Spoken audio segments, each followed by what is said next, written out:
bịa dina na nke m. Come and sleep over. Mma mmetu ya aka. Ọkwa besti m ka ebu besti. Enyi nwaanyị mmadụ ụmụ nwaanyị. I nwere enyi nwoke besti ya si come and sleep over. I will not touch you. Are you not my bestie? Ibulu ozu onwe jebe ma nke bụ nwoke.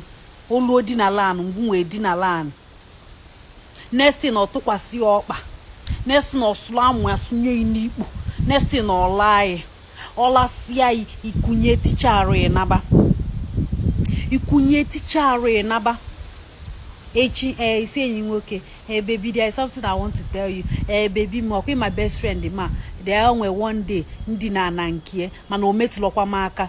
Ife nji agwali ya bụ nke ese echi nwanne echi because nne notice na ọ chọkwa otinye agba ya la n'ebe m na ya na-agbọnụ. Asị ụmụ nwaanyị ọ dọnyela amụ ya n'ikpue. Ọ dọnyelie zue n'ike une na-eme besti. Asị nwaanyị ka m bụ.